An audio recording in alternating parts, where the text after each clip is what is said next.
Good morning and welcome to the Blue Earth County May 23rd Board of Commissioners meeting. The first item is those that can please stand and join us with the Pledge of Allegiance. I pledge allegiance to the flag of the United States of America and to the republic for which it stands, one nation, under God, indivisible, with liberty and justice for all.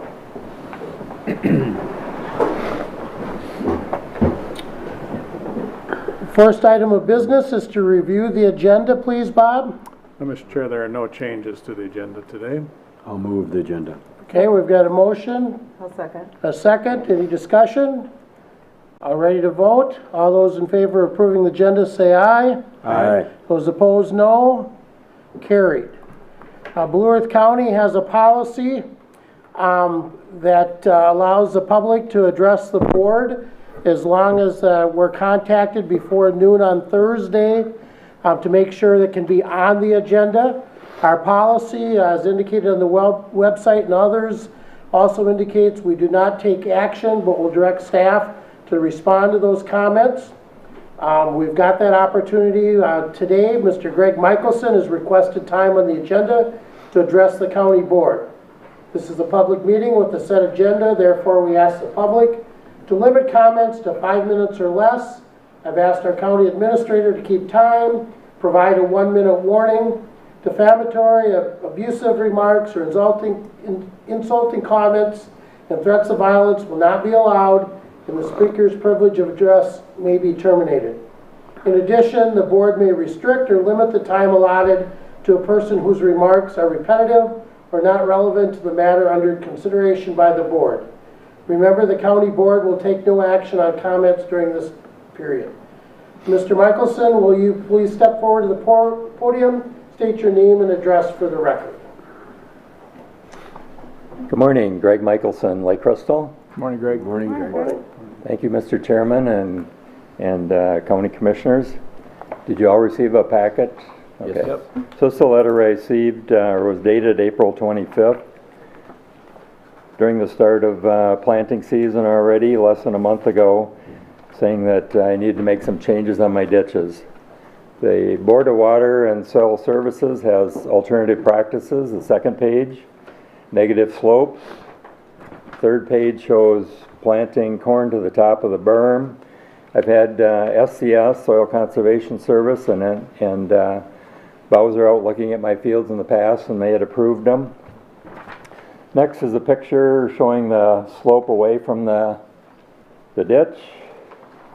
Next one is showing the flags, another view of the land sloping away from the ditch. Ditch is on the left-hand side here. And I put a board out there with a level on it. It's hard to see from a distance, so I got a close-up shot on the following page there. And showing that the level was sloping away. This is a picture of my ditch. If you look at it over the top, you can see the field is a lot lower than what the top of the berm is. And you also notice that there's not any erosion on this ditch. The next picture is a 1/4 mile north of my property. My property is on the left-hand side. You can just see the part of the ditch bank. On the right-hand side is a neighboring farmer that has a 60-foot buffer on that side, and you can see it sloughing away the whole length of the ditch there. My comment would be that, if it's not broken, don't fix it. And the next page is a picture of, if it is broken, it should be fixed. This is part of the county's jurisdiction to repair that. They've been out there numerous times in the last few years. I was just contacted last week by Jangles of Gustafson Drainage that they were going to drop some material off on my road to fix this one. It's been a long time and it does need to be fixed. You can see there's a lot of erosion and going into the ditch there. The next one is irrelevant to this situation, but what else I have to go through is there's a river in the tree line here. I was required to put in a 50-foot buffer, which I did. It's all underwater, it's going to die. It's not serving any purpose, but I complied and put it in there. The next page is buffer strips actually can increase water pollution. This is from a gentleman, Dr. David Loeb from Montana, professor of Department of Soil Sciences. Vast majority of the sediments which leave the watershed and are presumed to end up in lakes like Lake Winnipeg are actually coming from the banks of streams and rivers, not from the agricultural land that drains into those streams, he said. Next one is Dr. Satish Gupta. Increased precipitation is the main driver of increased flow. Agricultural land and land cover changes have had minimal impact on stream flow. Incorrect assumptions in previous studies minimize precipitation impacts. And his research was reviewed, peer-reviewed. The people that he was citing against, saying that they did it wrong, appealed it, and they were found to be wrong with their errors, and their research was pulled. And he also confirmed that 80% of the sediment was coming from stream bank erosion, where pollution control had numerous years before saying was coming from the flat farmland, and if we just use conservation tillage, the problem would be solved. Well, still isn't solved because they were barking 1 up the minute wrong remaining. tree.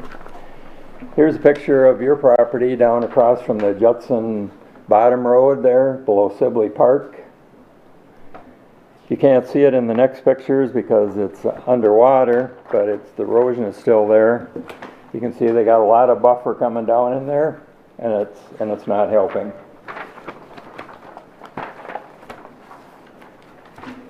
Water storage is the next thing that's really becoming a big issue, and as you can see in pictures here, a lot of our farmland is underwater, covered numerous times throughout the year. We are storing water out on the land and released in over a long period of time.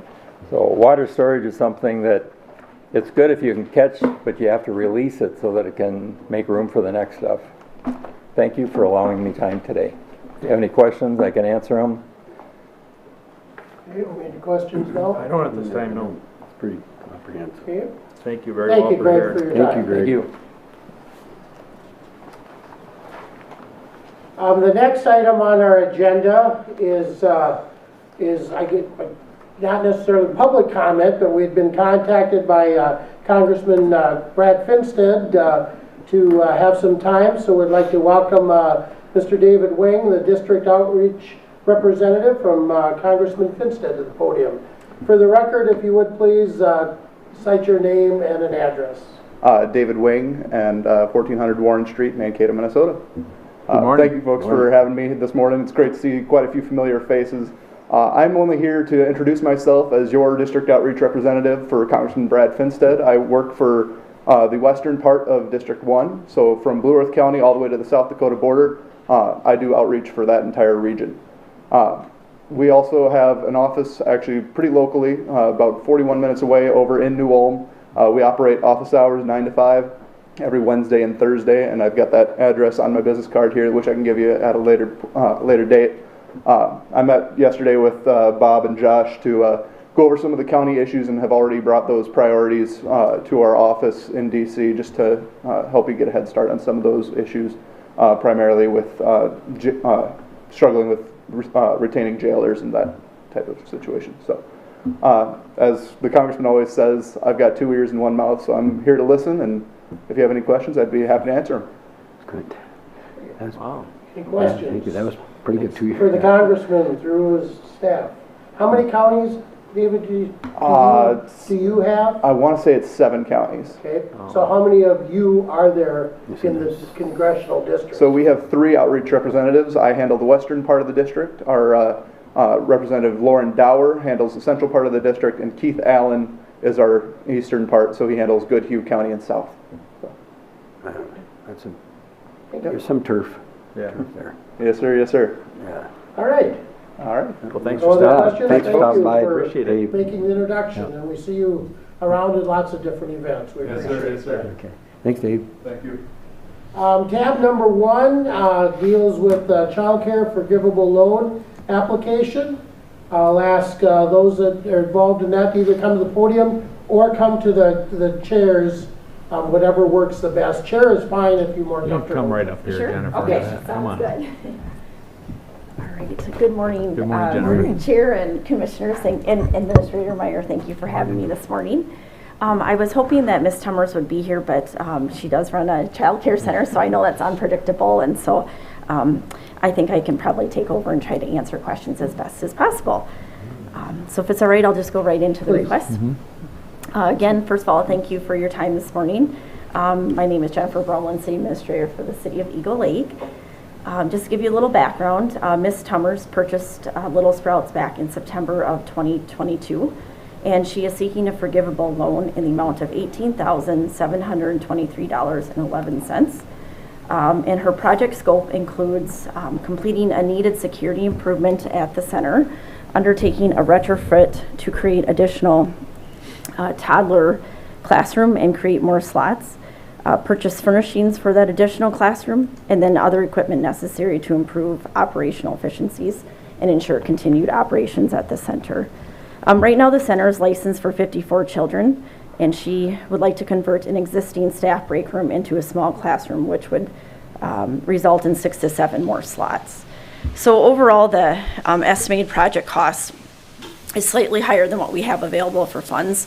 So her overall project cost is just under $27,000.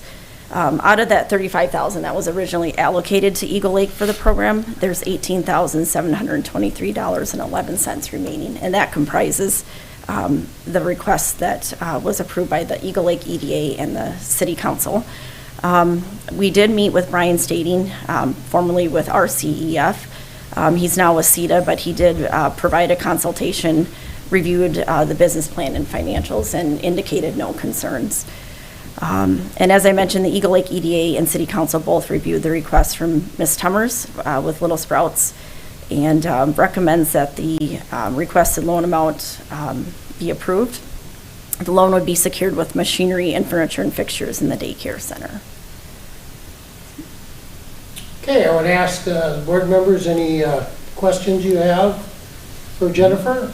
I don't have any questions at this time, Mr. Chair. The report was very thorough. Appreciate that. If there's no other questions, I would move approval of the request. Second. Okay, we've got a motion and a second. Discussion on the motion? Mr. Chair, I Yes.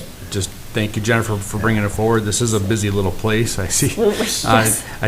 I can't figure out how they can get that many little kids in that place, but they do They're great. Little Sprouts. Yes, they're little, but they do a great job up there, and they have been no concerns with that organization. Perfect. I'll pass since it they've been along. They'll out. appreciate that. They've been doing a good job. Great. So I hope they Other thoughts, move forward. comments? Always good to have daycare. That's right. It's an important part of every community, so. Yep. If there's Very no other lucky. questions or comments, are we ready to vote? All those in favor say aye. Aye. Those opposed, no. Motion's carried. Thank you so much. Have a Thank you, great day. Thanks, Jennifer. Good seeing you. Tab number 2 is planning and zoning, so I ask them to come forward, please. Morning, gentlemen. Good morning. Morning.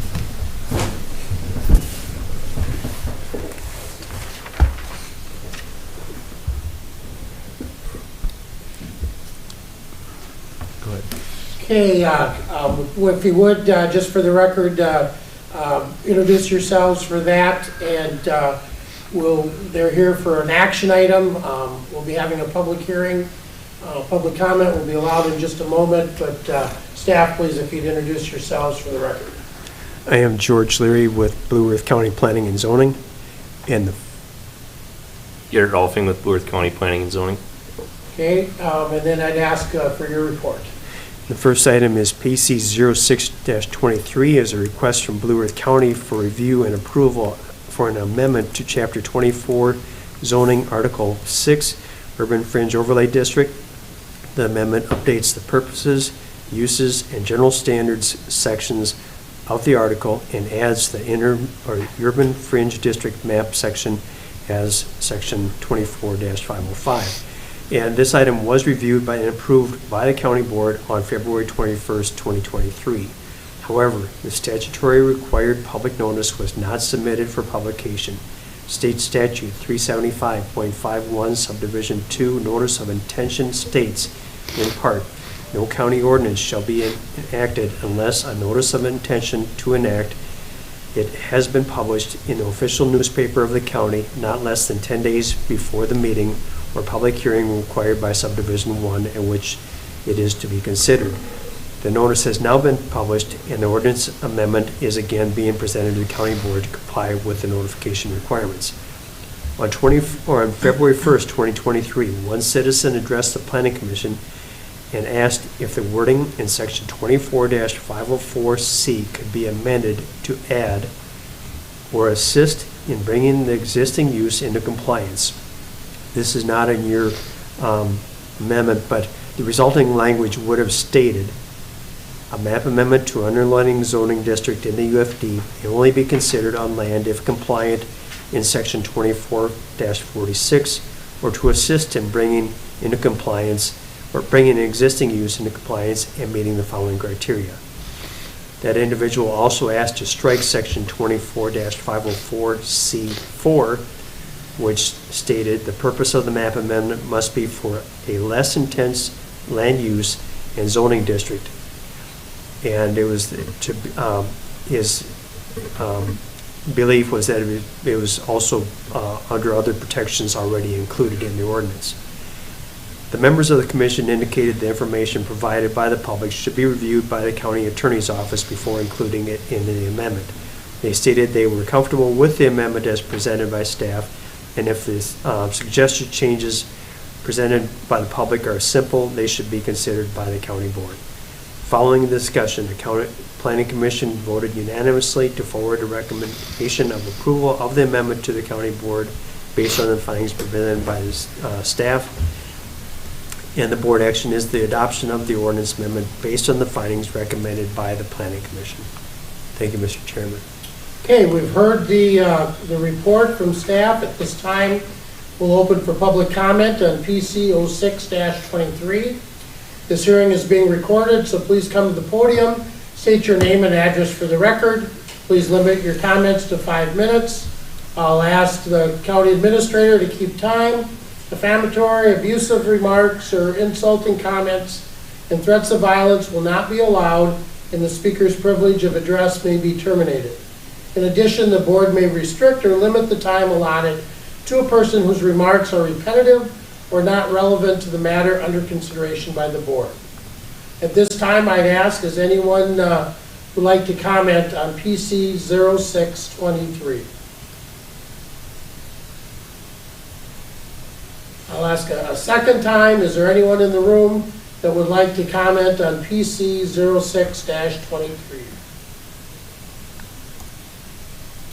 For the third and last time, I'll ask anyone wishing to comment on PC 06-23. Seeing no one come to the podium, I will close the public comment portion and bring it back to the board and ask, are there any comments from the board? And if not, I would ask for a motion. Mr. Chair, I would move for the adoption of the ordinance amended based on the findings recommended by the Planning Commission. Okay, we have a motion. Second. We have a second. Discussion. Other Nope. comments? Are we ready to vote? Yes, sir. All those in favor say aye. Aye. Those opposed? No. Motion carried. I ask staff to introduce the next item before the board. Thank you, Mr. Chair. PC 10-23 was a request from Victor Barkey and Jason Winarka for review and approval of the preliminary and final plat of the Barkey Acres subdivision. The plat will include 2 lots. The properties being platted are zoned rural residence, are in the southwest quarter of the northwest quarter of Section 17, South Bend Township. The location address is 54193 State Highway 68, Mankato, Minnesota. Staff presented the report. There was no comment from the applicant and there was no public comment. Following the discussion, the Planning Commission voted unanimously to forward a recommendation of approval of the request to the County Board based on the findings and conditions recommended by staff. The board action is the passage of the resolution based on the recommendation of the Planning Commission. Thank you, Mr. Chair. Okay, we've heard the staff report. At this time, we'll open for public comment on PC 10-23. This hearing is being recorded, so please come to the podium, state your name and address for the record.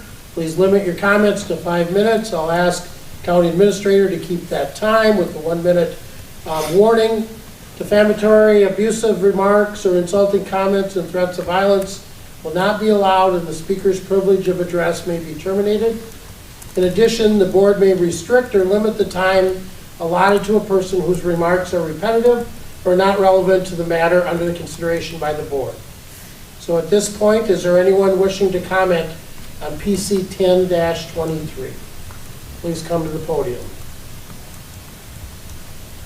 I'll ask a second time if there's anyone interested in public comment on PC 10-23. And for the third and final time, anyone wishing to comment on PC 10-23?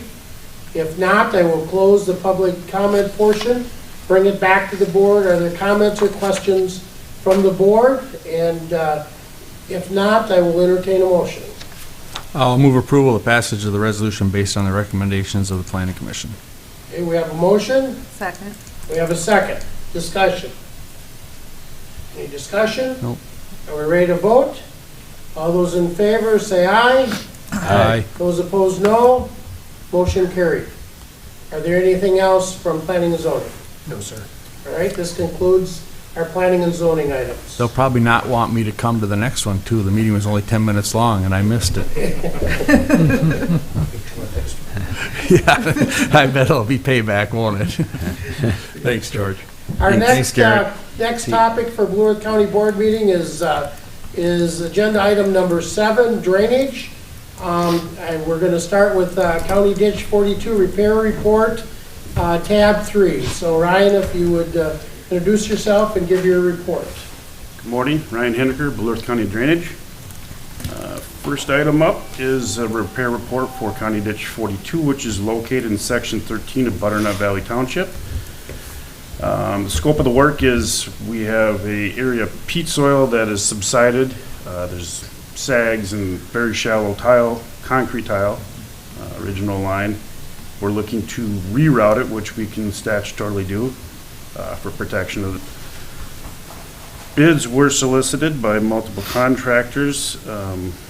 The low bid number was presented by Gustafson Drainage in the amount of $68,753 for this repair, which we are seeking approval from the Drainage Authority. Okay, do we have any questions? Nope. I'll move approval. Okay, we have a motion to approve the repair report. Is there a second? I'll second. There's a second. Discussion? Are we ready to vote? All those in favor say aye. Aye. Those opposed, no. Motion carried. We go to tab number 4, County Ditch 12, please, Ryan. Yep, we have a bid award. I have a quick memo. Quotes were solicited from multiple contractors for the proposed cleaning and repairable work on County Ditch 12. These repairs include the construction of a weir to protect the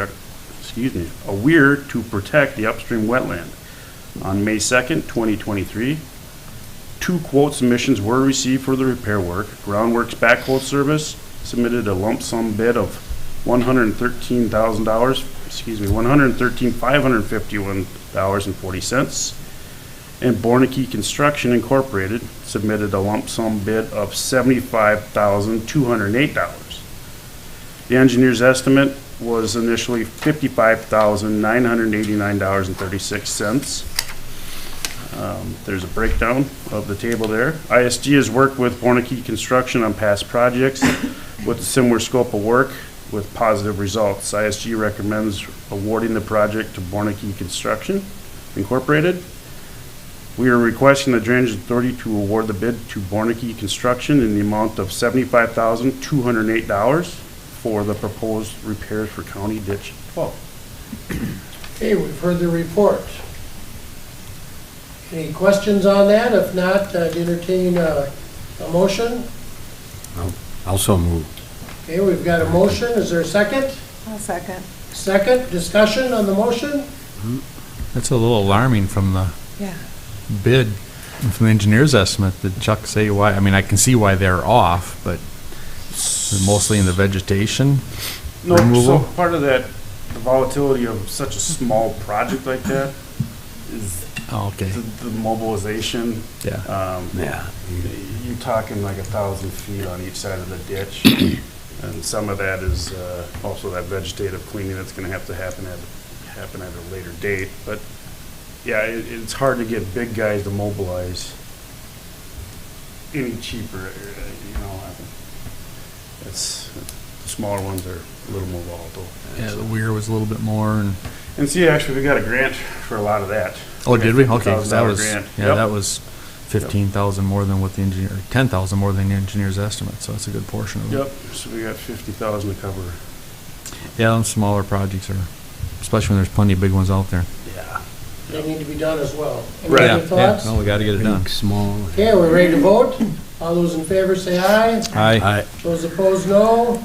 Motion carried. Next, we're going to tab 5, JD Ditch 29, please, Ryan. All right, there's a combination of a memo here for JD 29 and County Ditch 36. The Blue Earth County Ditch 36 watershed is approximately 2,430 acres in size and is located in Butternut Valley Township. The Judicial Ditch 29 watershed is approximately 2,520 acres and located in Judson Township. A petition to outlet acreages into CD 36 was received on March 30th, 2023, and was accompanied with a petition for removal of benefits, which included some of the same acres from CD 36 petition, with additional acres for portions of JD 29 public drainage system. Drainage Authority Attorney Calvin Bruggen of Rinky Noonan reviewed both petitions and found them to be adequate.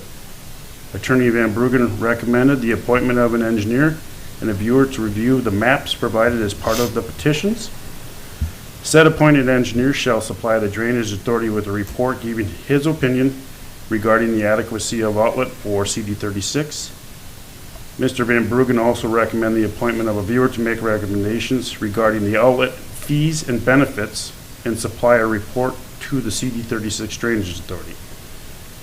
Viewers also assisted by an appointed engineer shall also be appointed to aid in the viewer's report for petitioned JD 29, which is a removal of property from the public drainage system.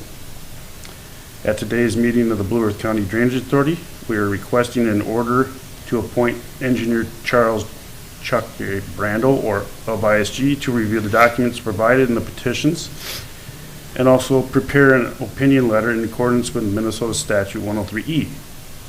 We are also requesting the order include the appointment of viewer Mark Behrens to make recommendations for an outlet fee and benefits for CD 36, as well as provide a viewer's report for JD 29 petition for removal under Minnesota Statute 103E. Okay, we've heard the request. Any questions on that? Are we ready for a motion? The motion would be to appoint the engineer, Yep. prepare opinion letter, also requesting appointment of viewer, Mark Behrens, to view as, and provide a viewer's report for JD 29. I'll move approval. Okay, we've got a motion. Is there a second? Second. Second, discussion. We're ready to vote? All those in favor say aye. Aye. Those opposed, no. Motion carried. Next is tab number 6, CD 36. Ryan, please. I had included They're both. in both that. But do we have to do Yep. it that as a separate, do we need a separate motion for that? I would defer to Bob on that one. I would say I it would wouldn't say hurt. I would probably recommend it even Yeah. though you've done So it. same engineer and same viewer. Yes, sir. Move approval for Okay, we've got 36. a motion Second. and a second, discussion. Are we ready to vote? All those in favor say aye. Aye. Those opposed, no. Motion carried. It's still easier to make sure we've got a Yeah. clean motion Right. on one being a judicial ditch and the other one being a county ditch. Yeah, a little different actions. All right. Petitions, sorry. All right? Anything else on drainage from you? Got All nothing. right? Thank you. Okay. Thanks, Thanks, Ryan. Ryan. Next, I'll ask Lisa to come forward as we'll talk about the 2022 year-end audit adjustments. Please introduce yourself for the record, Lisa. Good morning. Good Morning, morning. Lisa Malinsky, Finance Director. Good morning. This is one of my favorite times of the year. The audit is almost done. We just have a few cleanup items that we always go through before we get the auditor's opinion. So the first approval we need is for operating transfers for 2022. Transfers in and out between different different funds. Okay, so let's do these one at a time. What is the pleasure to do with the 2022 transfers? Are we ready to approve them? I'll move that. We have No. a motion And I'll second and that. a second. Discussion? We're ready to vote. All those in favor say aye. Aye. Those opposed, no. Motion carried. Okay, second item, Lisa, please. Thank you. The next item is approval for the revenue and expenditure budget adjustments done in 2022. You can see the general fund, we increased the revenue by over $6 million, which was due to budgeting some ARPA funds that we received, our second half there. Human Services had some charges for services that we increased the revenue budget there. And then for expenditures for the general fund, again, it was for the ARPA expenses. And for Public Works, they had budgeted the revenue for CASAD 1 in 2021, but then they had the expenditures in 2022. So you can see $14.5 million increase in expenditures there, which was just a timing issue. Okay, so we've heard the recommendation to approve the revenue and expenditure budget adjustment for 2022. I have a motion to approve that. So moved. Okay, we have a motion. Is there a second? Second. Second, discussion. We're ready to vote. All those in favor say aye. Aye. Those opposed, no. Motion carried. Thank Number you. 3, Lisa, please. The final item is to approve the following other financing sources and uses, adjustments that were done in 2022. These include, for example, they could be bonding under the ditch, or different transfers between the different departments also.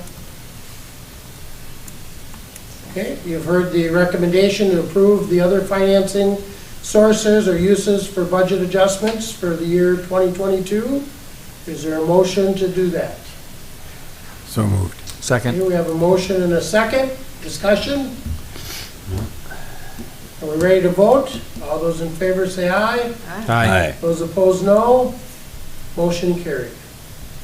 Anything else, Lisa, for us? Thank you. We'll have our audit report done in the next week or so, and then we will be posting it on the website next month. Perfect. Good, thank Oh, you. and Thank we you. did get the award, 35 years now. Wow. So that was a long time. That's awesome. So, Very good, Yeah, congratulations. Congratulations on that. Item number 9 on our agenda is Human Services, tab 8. Phil, I'd ask you to come forward and introduce yourself for the record and your report. Good morning. Morning, Phil. Morning, Phil. Morning. Morning.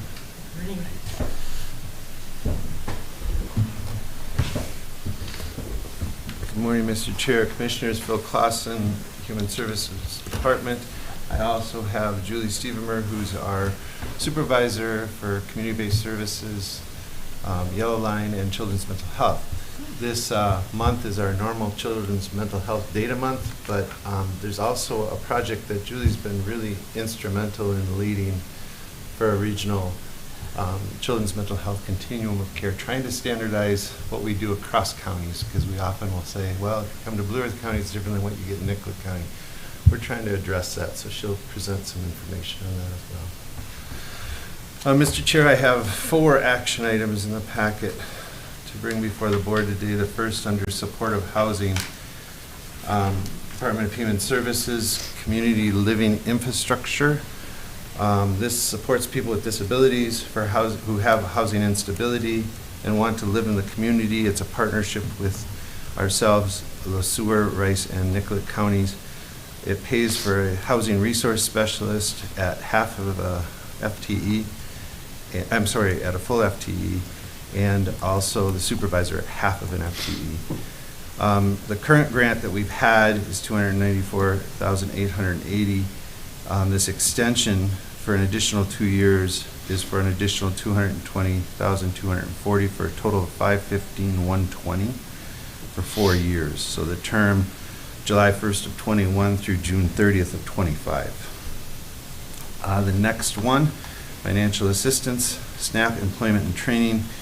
For many years, we've worked with MRCI, who provides our employment services to participants in our various programs, including SNAP in this case. The original contract was signed in October of 22.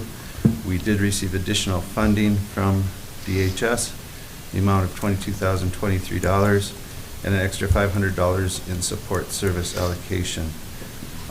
Again, the start was October of 22, and now it will run through September 30th of 23 of this year. Third item, Blue Earth County Mental Health Center. This is our standing agreement with the South Central Community-Based Initiative, our adult initiative, Joint Powers Board, for psychiatric medication management, and it does serve ourselves and the surrounding 10-county area. We do have language added to make it clear that that is our catchment area. It's for counties in our collaborative. And the amount, $545,533.37. Term, October of 22, and now will continue through September of 23. And finally, public health. Minnesota Department of Health Infrastructure Grant, Public Health Emergency Preparedness, which we refer to in an acronym of FEP often. This purpose of this grant is for us to recruit, retain, and train skilled and diverse public health workforce. So this is a new focus area. It also does include infrastructure related to emergency preparedness specifically. You'll see at the very bottom of the narrative, training and supports include physical and mental health, wellness, diversity, equity, and inclusion. It is one-time grant for $229,034. The term is May 23 of 23 through November 30th of 27. So it's one-time funding over a 4-year span. And those are my action items, Mr. Chair. Okay, we've heard the recommendation for board's approval. We're okay to do all these together, Bob, as one motion? Yes, that's correct. So let's get a motion on the floor, then we can discuss them if necessary. I'll move the 4. Okay, we've got a motion and a second. Okay, discussion. Any questions on any of the 4 items? A lot of stuff going on. Yeah. Yes, sir. Always a lot going on. Yeah, Phil's always busy. There's true, Commissioner. I don't have any questions, Mr. All Chair. right, are we ready to vote? All those in favor say aye. Aye. Aye. Those opposed, no. Motion's carried. Next, Phil, please. Thank you, Mr. Chair. So I will turn it over to Julie. Again, recognize her work in both areas are kind of data that she'll apply to an area. It's one of our areas that we're very busy overflowing in children's mental health, and so she'll start with that, and then the second part will be about that collaborative project we have with our region. So Julie Stiegenberg. Welcome. Thank you. Thank you, Commissioners. Good morning, Julie. Good morning. What's that? Just say, yeah, Mike might want to. Oh, the mic. Mike's a little bit. Thank you. I will pull it forward. So there's a lot of data in front of you, and I am not going to go through all of this, but it's information and just to share with you and emphasize where we're at with children's mental health and what has happened probably in the last 5 years. I've been with the county for 5 years. I do have a history in children's mental health. I worked 16, 17 years in children's residential facilities, and I have probably about 11 years in county human services. So this is near and dear to my heart, and I wanted to present what we're seeing and then what we as a 10-county region in Region 9 decided to do about a year ago. So just some overviews on what the current situation is and what we're dealing with. So children's mental health is a mandated service, and we are required to serve all children who have been diagnosed with a severe emotional disturbance, regardless of their financial stability and ability to pay. With that, we provide case management services, meaning that we connect them to services in the community to get the mental health and behavioral health services and other services that they need. We just don't look at somebody and say, oh, this person meets that criteria. So kids have to come to us with a diagnostic assessment that indicates that they meet the criteria as severely emotionally disturbed. So, and besides that, they have to be in need of intensive outpatient services or higher levels of care. So it's a process. What I want to share with you too is what the case manager does is they will assess the needs, they will take a look at those diagnoses, they will take a look at the needs of the family, they take a look at the needs of the child and put together a treatment plan based upon a functional assessment.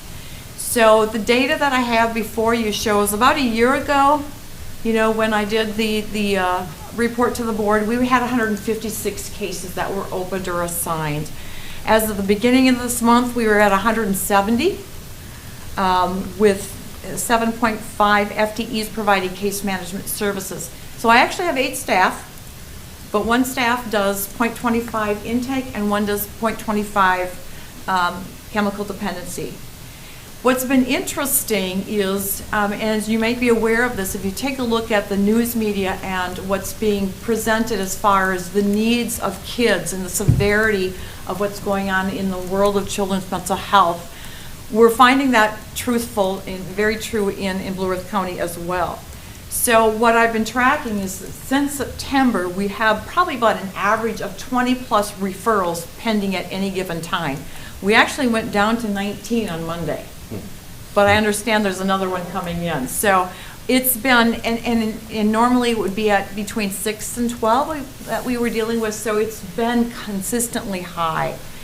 I looked at my data last night. I think we have 33 children and youth that meet the criteria with completed referrals since the beginning of March. So that in itself tells me that this is not slowing down. It may over summer with referrals, less referrals coming from schools, but then it will pick up again in September. So if you go to the slide for children's mental health program data, you'll see that in 2022, again, we had 159 cases that were opened at the end of that year. We're projecting right now that we're going to be much higher. We've actually added staff along the way. We added a person in an FTE in 2019, and we added actually 2 in 2021. But we're still seeing this increase coming through. And again, a child or an adolescent has to meet the criteria of being what we call a level 3 in order for us to open up for services. So we're looking at criteria and looking at what their needs are. What we're seeing though is more of our kids are at this 4, 5, and 6 level of care, which means they would probably meet the criteria for out-of-home placement in a group home or a psychiatric residential treatment facility. So when it used to be we would open cases and connect to services. In some instances right now, we are opening cases, and due to the risk of the child's behavior, we are screening and looking for out-of-home placement.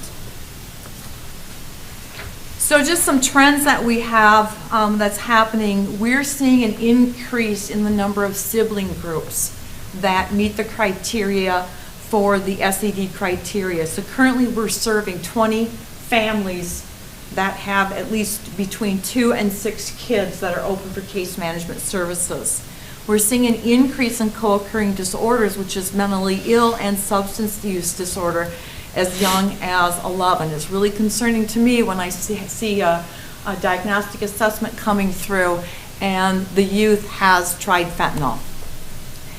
We're also seeing, as I mentioned previously, an increase in the number of referrals that include level of care determinations that are beyond what we used to see 5 years ago at that level 3. So we're getting these 4, 5s, and 6s coming in. Some other trends is, as I mentioned previously, back when I first started 5 years ago, when I would ask intake, what do we have for referrals pending? It used to be 6 to 12. And that kind of was that way until a couple of years ago, we started getting into a higher range. And then last fall, we've been consistently at 20, and it's up to 26 that we're dealing with parents and mental health providers and saying, here's what we need to make that determination as to whether or not we open them for services. The other trend that's been kind of scary for all of the supervisors in Region 9 is the fact that we're seeing a lot more group home and residential facilities close. And so, in fact, I started tracking off memory and having other supervisors help me compile a list is the number of facilities that have closed in the state of Minnesota. I added 3 to my list in the last month. One was a Minnesota facility, one was a border facility, no, 2 are border facilities that have closed. And those would have been providers that we've used in the past between Human Services and Corrections. I think the other thing that's interesting too is just the kids that we're seeing with very complex and intense mental health and or chemical health needs. High risk of injury to self and parents. We do a lot of work with our crisis center and with mobile crisis, their mobile crisis team, and co-response with law enforcement as part of a safety plan. So we are really trying to utilize community resources to keep these kids safe. What's happening in the world of trying to find safe places for these individuals is that a case manager can spend anywhere between 26 to 61 hours in a month on just one client. So that's one client out of an average caseload of 23. We had some really good teamwork on Friday, and I have to share this. It was between Child Protection and Children's Mental Health, where it was a child that was open to for both units, and the place that this youth was at was saying, this person needs to be gone today. She's too high risk for us. We can't meet her needs. You need to find another placement for her. So the Child Protection case manager and one of my case managers worked very diligently all day. 4 o'clock in the afternoon, we are doing a juvenile screening team that includes corrections and our clinical supervisor, child and family services, children's mental health. They found a placement 4 o'clock on Friday willing to take this youth. So, and we were very excited because otherwise we might have been there a lot later trying to figure out where we're going to go. So it just shows the teamwork between a couple of units and just how hard it is to find a placement. So with that being said, this is something based upon the information that I presented. We started looking about a year ago because we started seeing some of these trends, but we've never put them on paper, and that's why I'm presenting that today. In Region 9, we were taking a look at this, what we needed to do for Families First, which is it's a federal regulation on trying to maintain kids and youth in the communities without putting them in out-of-home care. And there's a lot of extra steps that we need to do now in order to place a child in out-of-home care. But as a region, we were meeting and we continued to meet. And one of the things I said to Phil was, we've got to do something regionally with crisis stabilization. We've got to be able to figure out what we can collectively do in our 10-county area, because we have reached out to the Department of Human Services. They don't have answers for us. So what do we do, and what can we actually do ourselves? And so from that, we have a gap analysis that we took a look at all of the continuum of care services, and it's a handout that I'm not going to go through, but it's from, children seeking out mental health providers all the way up to inpatient psychiatric care.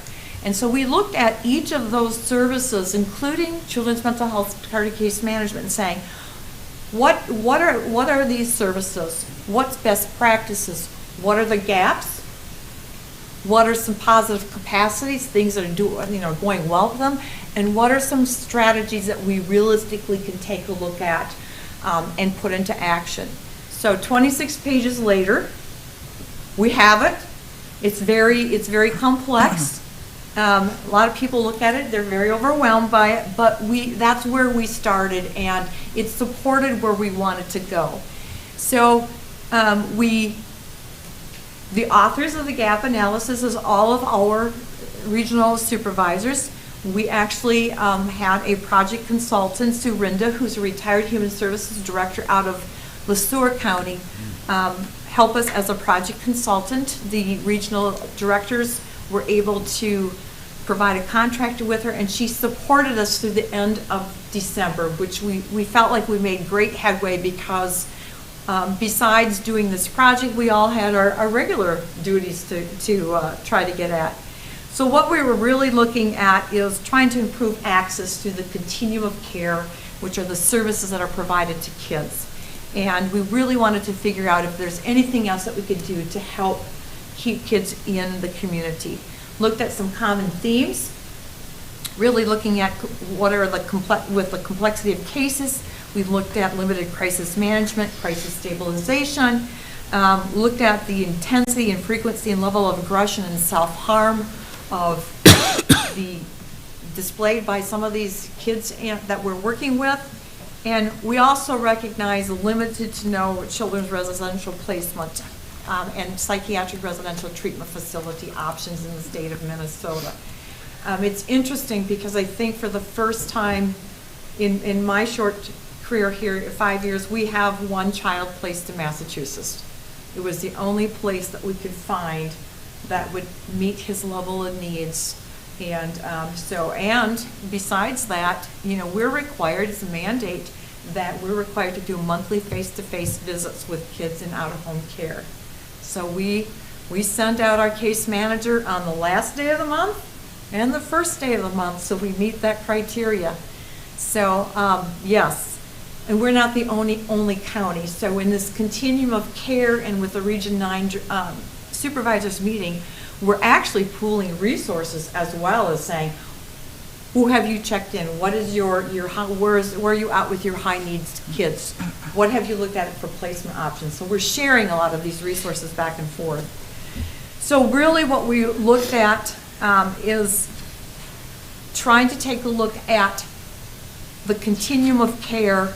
What are some things that we can do? We actually put together some bullet points, roads to enhancing a children's mental health continuum of care, some of our priority areas for that, and based upon that, we actually came up with 3 priority areas for 2023.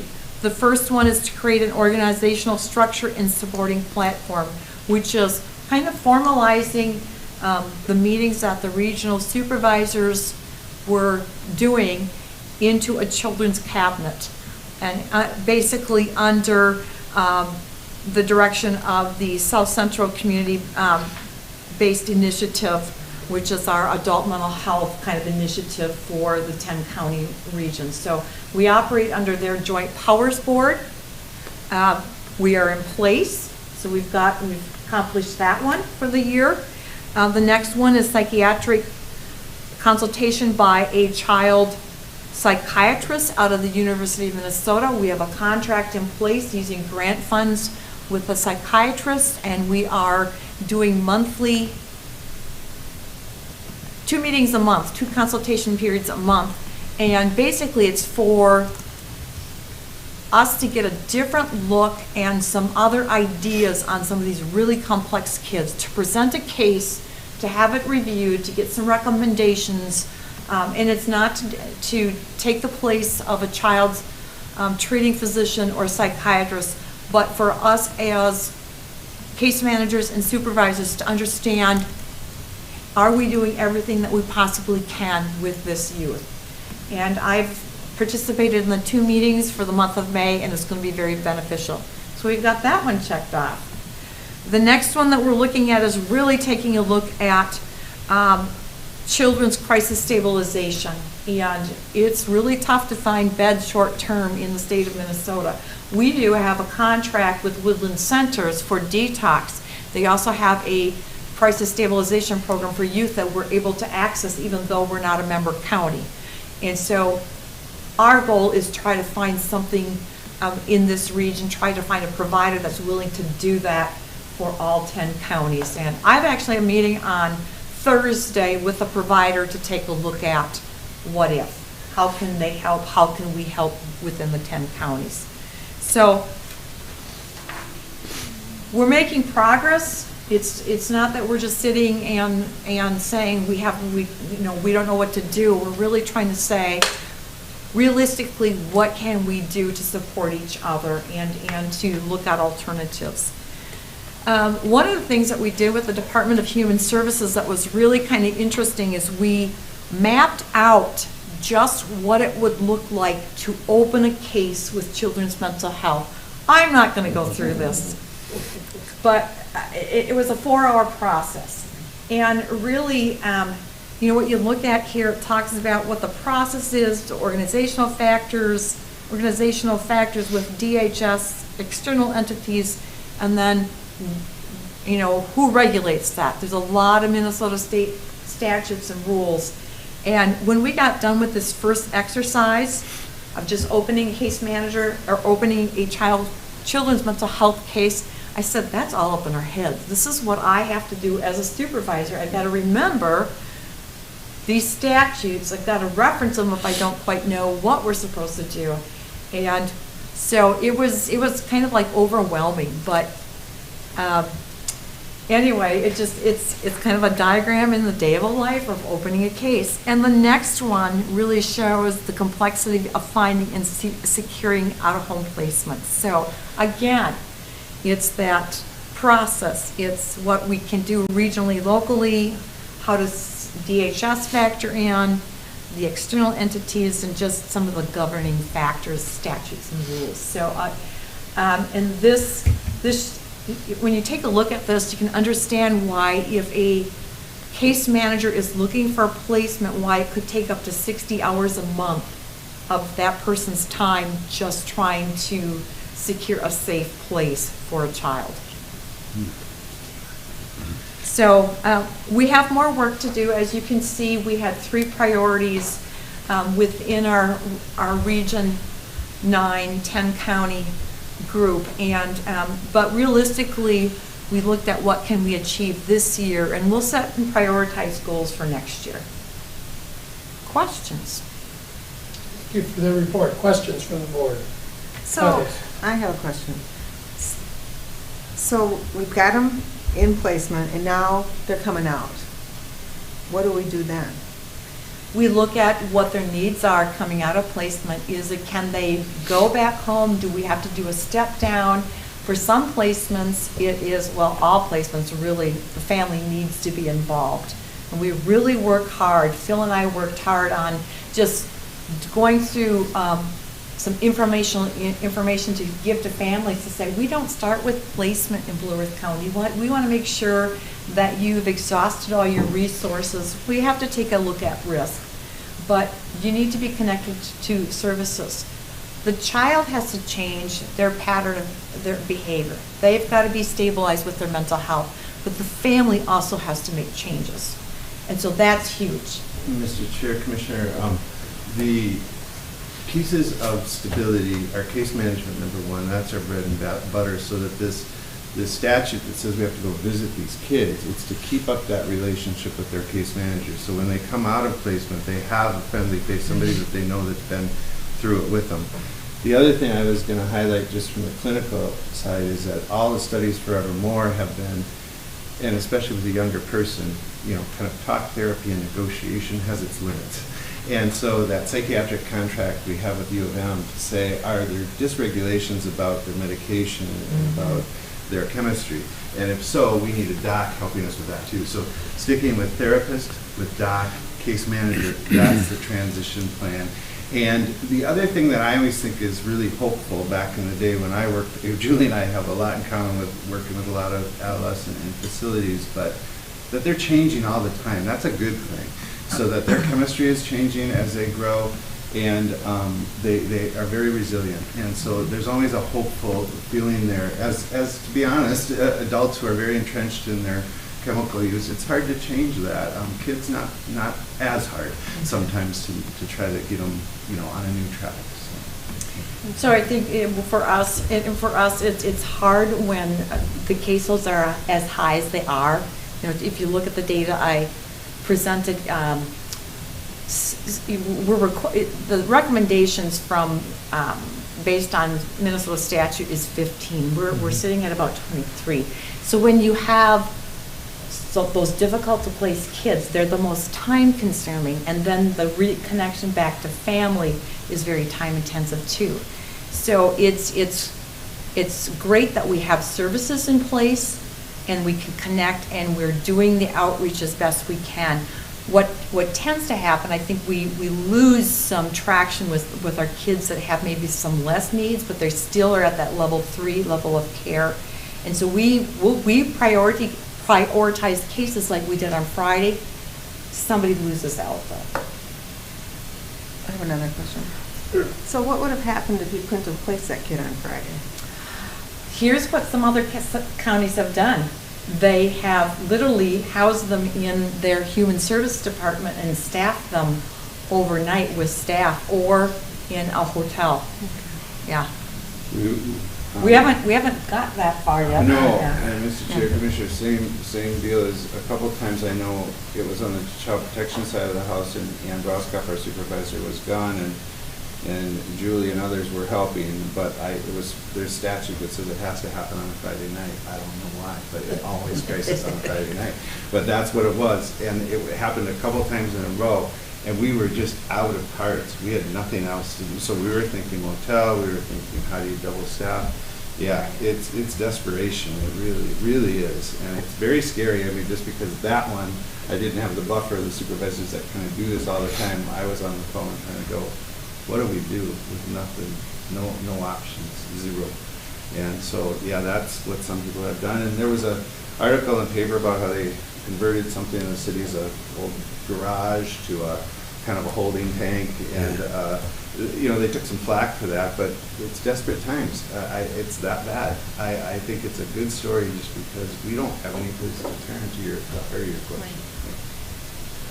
A lot of challenges out there. Hopefully we can find some opportunities and turn some into that. So, yes, sir. thank you. Thank you all. Thank you very much, Julie, for that report. Yeah. Very good.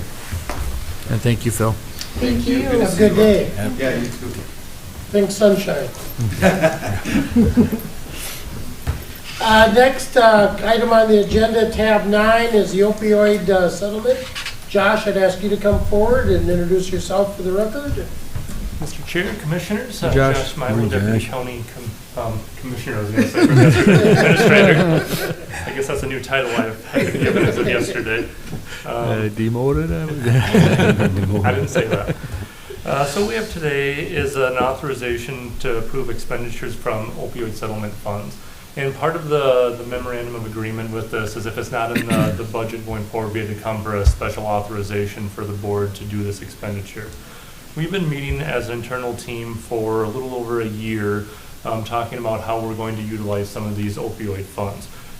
That group included our county attorney with Pat, Sheriff Jeff Wursel, Paul Barter, the captain, Chad Rush, Drug Task Force, Human Services with Phil and Angie, and Corrections with John and Robin. And where we are at is we are now prepared to make our first funding recommendation. And this recommendation is to support what the United Way has been doing in conjunction with our elementary schools here in our community with Youth Mental Health Navigator Services. The United Way started this pilot last spring, working with District 77 and also some funding with Mankato Clinic and the Mayo Clinic on funding this position for a one-year pilot. We've been watching this. We've seen presentations, what they've been doing with it, and really like what we've seen with some of the outcomes that they're doing. This focus has really been on elementary schools, so they're focusing on K through 5th grade currently. I know there's at times it might seem a little strange that that's where our focus is for mental health, but that's where we're at. And when we look at utilizing these funds, one of the things that they're really urging with best practices is that youth intervention and prevention. And the sooner you can work with youth in our communities, the better chance you are avoiding opioids and fentanyl and other mood-altering chemicals. So they've been utilizing this for a year. It's going well. And so what we've been working with United Way is to expand this program. So currently under the pilot, they've just been working with a handful of elementary schools in District 77. And what this will do is get to all elementary schools within District 77, and then working to build this model out that will also be working with Lake Crystal, St. Clair, Maple River, and then also some conversations like with private schools as well of how to get these services. And really what this does is working with these youth that are really young, taking some of that pressure off of teachers, school counselors, to get somebody in that's really focusing on how to get mental health services to our kids. We know that there's a shortage statewide, nationwide to getting mental health services, but what they've found is that they've been able to take sometimes up to 3, 4, 5 months to get mental health services, and with this program they're getting them in about 30 days. So that's pretty significant that they're getting kids into mental health services, and if they're not able to get them into the services, this navigator is actually able to work with them to try to give them some extra support in their schools. So there's been one position. The goal with this funding, there's also looking at the city of Mankato is looking at also partnering with this as well. And then I know there's some ongoing conversations with Nicollet County, Waseca County, and LeSueur County as well, as that's part of the United Way service area. So that's where they're going right now. And really what the ask is for this is to approve the agreement for the United Way of $50,000 per year for a total of $250,000 over 5 years.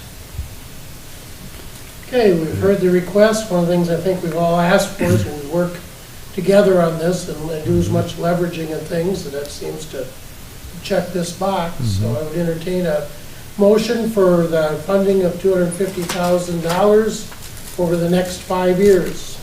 I'll move it. Have a motion? Second. Second. Discussion? Good program. Are we ready to vote? All those in favor say aye. Aye. Those opposed, no. Motion carried. Thanks, Josh, for all Thank you, your Josh. work. Team up. That's a great idea. Yeah. Next on our agenda is administration. County Administrator, Bob, please. Mr. Chair and Commissioners, the first item is the county board minutes for May 2nd. So moved. Okay, we've got a motion Second. and a second. Discussion on the minutes. Any concerns? Are we ready to vote? All those in favor say aye. Aye. Those opposed say no. Motion's carried. Next will be the bills for the 3 weeks indicated. I'll move the bills. We've got the bills moved. Is there a second? Second.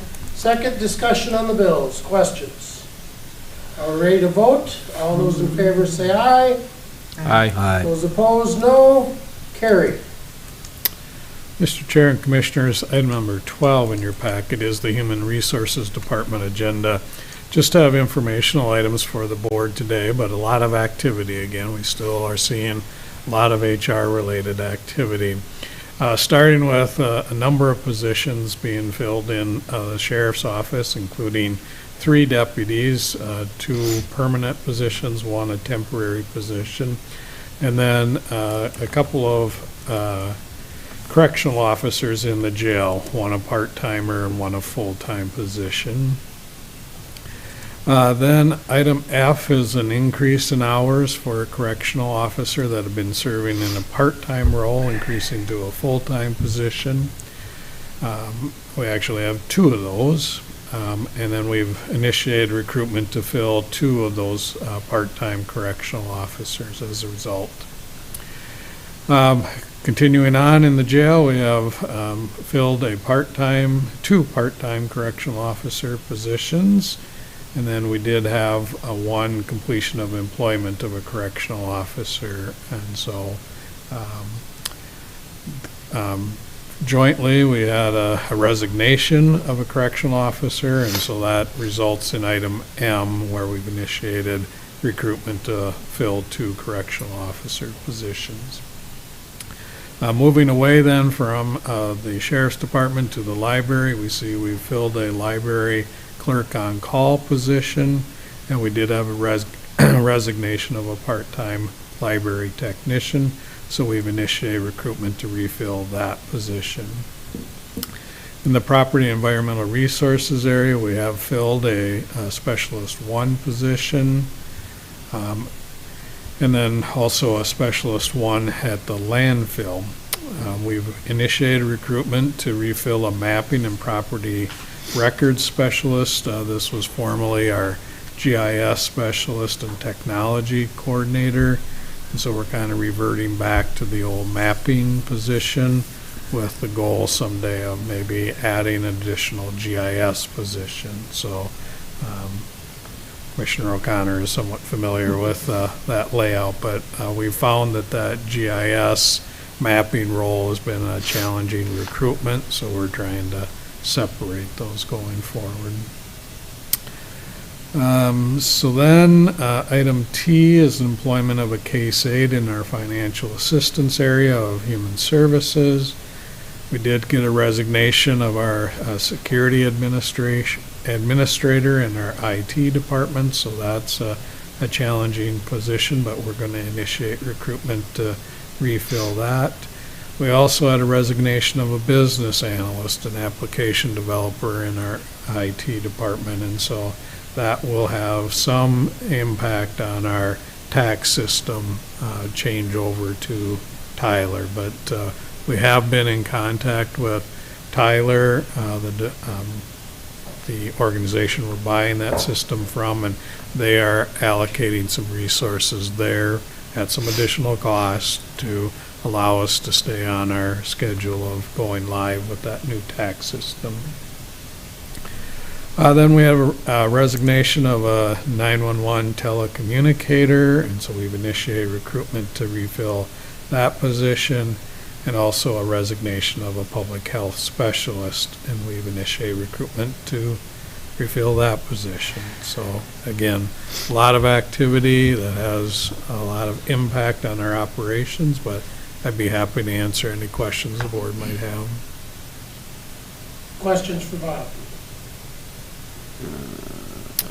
If not, I'll move into item number 13 in your packet, which is a temporary liquor license application from Lowell Cal Brewing Company.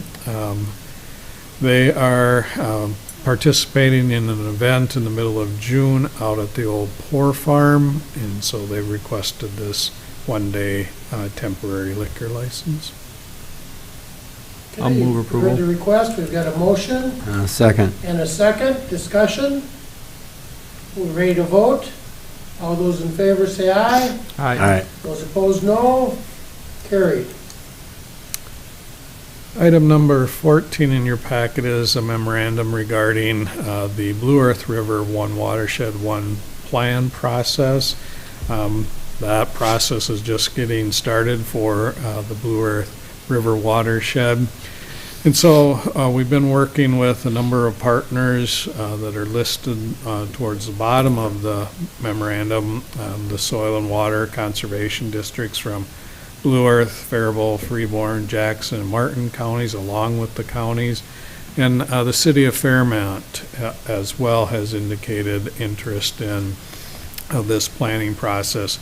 This planning process is similar to what's been done with the Lusua River watershed, and so we're requesting approval today of a resolution to support that application for a planning grant for One Watershed, One Plan.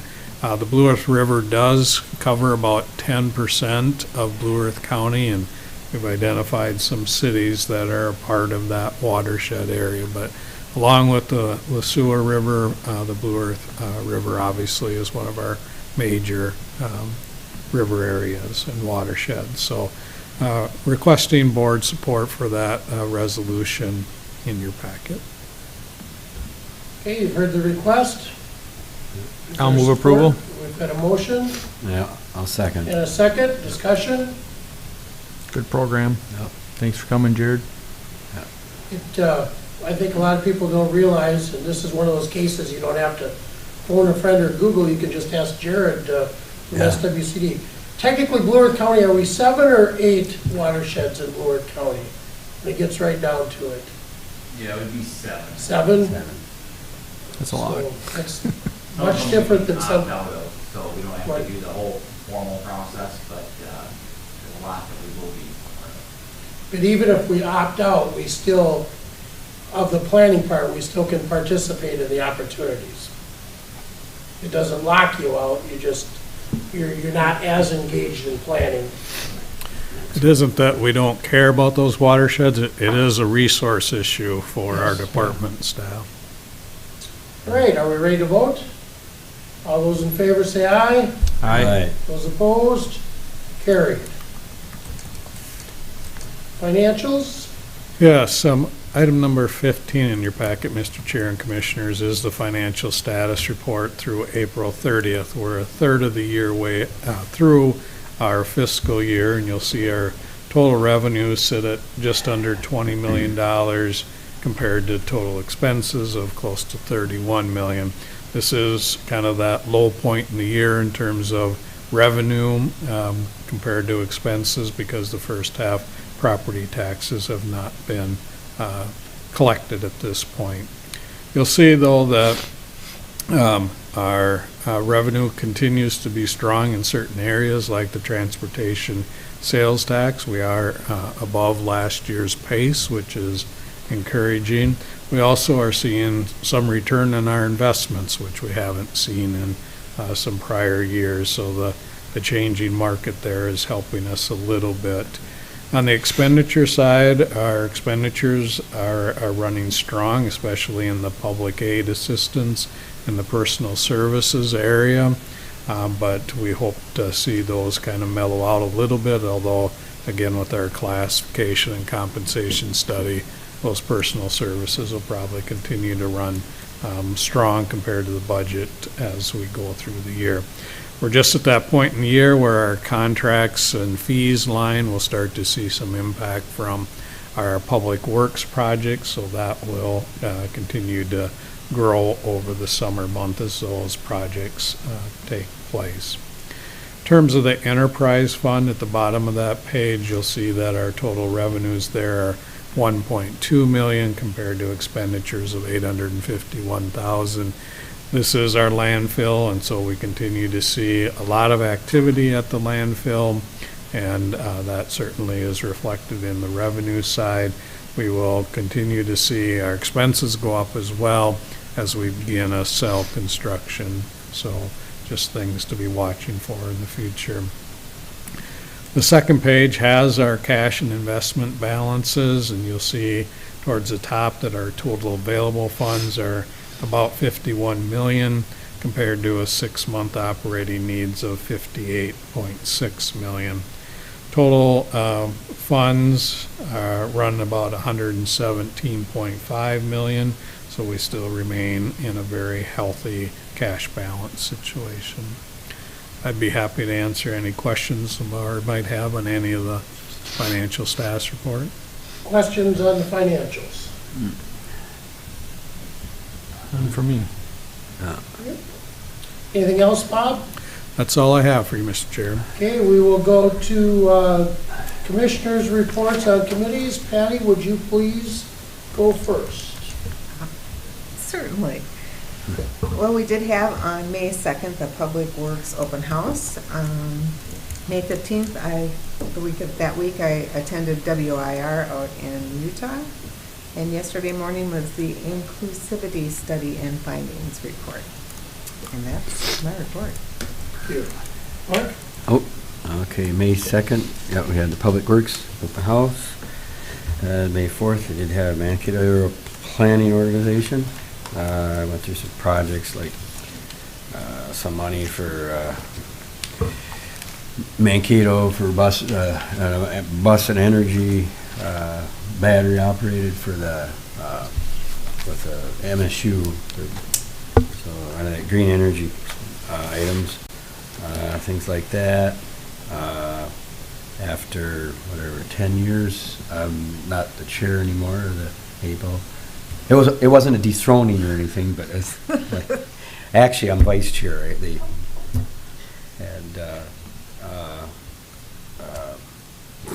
No, you say who's a new. Mike Laban, I should say, is new chair. What's his name, Mike. Anyway, then had All Seasons Arena on the 12th of May, and we received from the Knutson, the people, the construction with plans of what we'll do with the present facility and improvements, and there's quite a bit there. And it was just, of course, for show, and so it'll lead to more discussion, but I thought it was very thorough, and they're trying to prioritize. To me, I don't think she's nickel and dime it. I just do it all. I don't think we're going to build any other facility somewhere else. I mean, that's not in the cards. So, so there's even with the city of Mankato, with where we buses for when people come in, the kids' hockey teams and stuff. You know, on Highland, they'd have room for that. And so it's just kind of interesting. But yeah. Whole front, everything would be at least redone, or if it could be painted or whatever. But yeah, and then there's a lot of internal with the power equipment stuff for ice. So it's very thorough. Then May 17th did have our ship health improvement plan and that leadership meeting, and then did have. Yeah. Oh, I did do Micah then the other day too online. I did it virtually. I don't know if you caught that. I didn't catch it. That was, of course, well, that was a little dated now again. But that was about legislative happenings, but that's like I say now it's pretty much concluded. So, and then I just end up today with our joint ditch. Yep. So that's my report, Mr. Chair. Thank you. Kip Higgins? All right, thank you, Mr. Chair. After our last board meeting, we had a couple of joint ditch items to deal with in the afternoon, then we had the open house. I've had several SECB meetings and legislative meetings since our last meeting. The biggest news is our MVAC board met, so we're doing very well there, but Lynn has retired as the accountant there for 34 years, and every year had a great audit, so it's going to be hard to see her go. She's training someone in. She'll be there for a while to help train that person in, which is very nice. And I had to give up my presidency of that, and Bill Grosskreitz took over because I had been in an officer capacity for 12 years, and I termed out, apparently. So it was a great time running that organization, and Bill will do a great job moving forward. And then this morning we had some other joint ditch stuff. That's my report, Mr. Chair. Thank you. My report, as indicated, since our May 2nd board meeting, served as Drainage Authority on JD1 and JD15. On May 2nd, May 8th, had a meeting on site with CASA 16 and some erosion concerns with Public Works. On the 12th and 13th, participated in the Governor's Fishing Opener meet and greet Friday night, and the shore lunch on Saturday. On the 15th, participated in the EMC legislative update, met with Crystal Waters folks on some upcoming opportunities and projects, as well as attended the Lincoln Park Association. On the 17th, participated in the EMC leadership training opportunity in St. Peter. We talked about difficult conversations, and it was an interesting, maybe different than your typical EMC, because this not only was county commissioners, but also city officials, township officers, school board members, and things like that. So that was a good learning opportunity. On the 19th, we had a Goverva Policy Committee meeting. 22nd, Rural Minnesota Energy Board meeting, as well as the NACO Ag and Rural Affairs Policy Committee.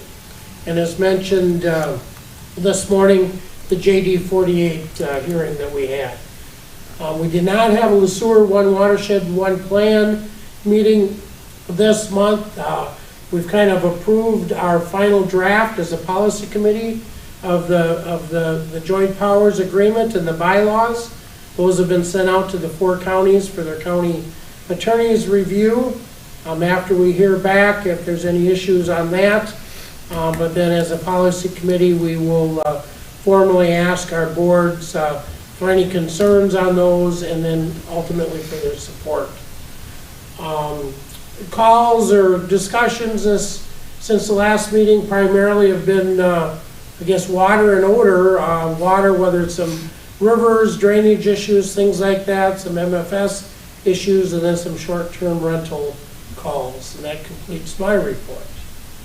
And at this point, it would be appropriate to have a motion to recess. So moved. Second. You get a motion and a second to recess. All those in favor say aye. Aye. Those opposed? Carried. This board meeting of Blue Earth County Commissioners is recessed. Thank you, Mr. Chair. Yep.